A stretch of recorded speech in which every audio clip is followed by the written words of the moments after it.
పిన్ని ఫోన్ ఎంత దీక్షగా చూస్తున్నావు? దీక్షగా కాదు, కక్షగా చూస్తున్నాను. ఎవరితో తిట్టేసి ఫోన్ పెట్టేసింది. దాన్ని తిరిగి తిట్టే వరకు పచ్చి గంగైనా ముట్టను. కాఫీ అక్కడ పెట్టు.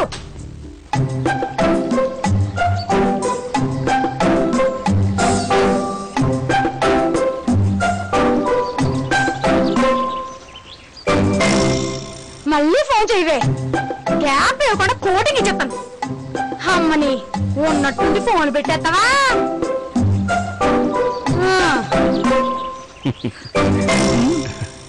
ఏంటి లక్ష్మి వచ్చిరాగానే చెటపట్లాడుతున్నావు? అదేవతో రాంగ్ నెంబర్ ఫోన్ చేసి నా మాటలో తిట్టింది. నువ్వెలా ఊరుకున్నావు?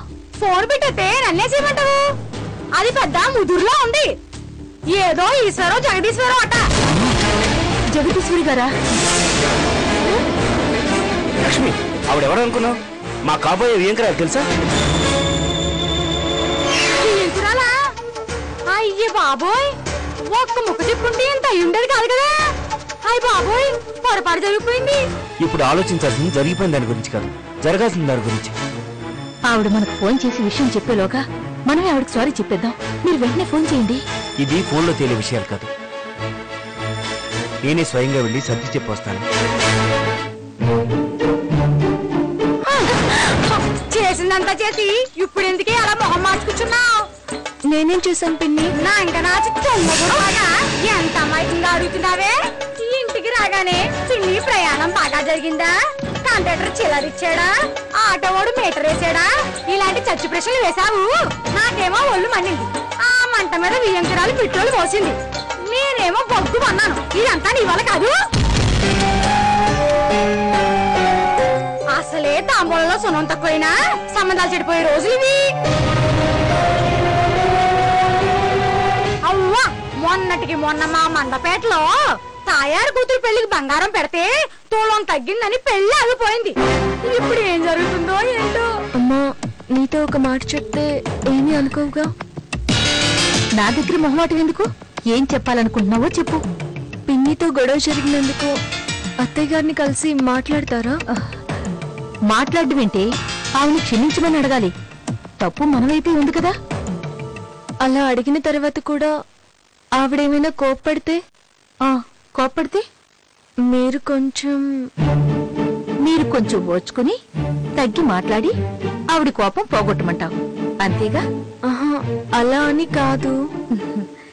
నేను నీ కన్న తల్లినే కాదు, ఒకప్పుడు నీలా పెళ్లి గురించి కలలుగన్నా ఆడపిల్లని. నువ్వే కాదు, నేనైనా ఇంకెవరైనా పెళ్లి కుదరగానే కాబోయే భర్త అత్తవారి గురించి ఆలోచిస్తారు. అదేం తప్పు కాదు. నువ్వు ఈ విషయం గురించి టెన్షన్ పడకు. నేను మీ నాన్నగారు వెళ్ళి ఆవిడికి సర్ది చెప్పొస్తాం, సరేనా?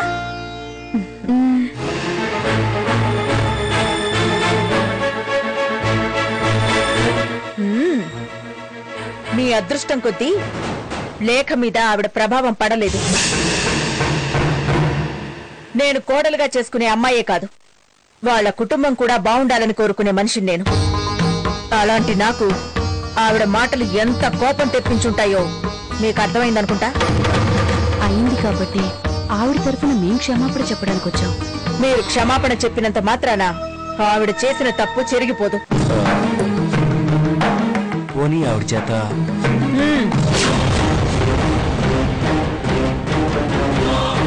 ఎప్పట్లానే అమ్మో ఇంత ధర నాకెందుకివి అని బడ్జెట్ వేసి కొనుక్కోకు. అవన్నీ నాకేం తెలుసమ్మా. నీతో పాటు ఎవరొకరుంటారులే, సెలక్షన్ మాత్రం నీదే. పట్టు చీరలు అవి కంచరించి తెచ్చుకుందామా, ఇక్కడ కొనుక్కుందామా? చీరలు ఎక్కడైనా కొనుక్కుని చావచ్చు కానీ దీనికి ఎన్ని ఆఫర్లు ఇస్తుంటే ఇంక పెళ్లి కూతురు ఎన్ని ఆఫర్లు ఇస్తారు? పెళ్లి కూతురు ఇదే. పెళ్లి కూతురు లేఖే, పెళ్లి కూడా లేఖకే. ఏంటి అలా అడిగావు? అడగాలనిపించింది, అడిగాను.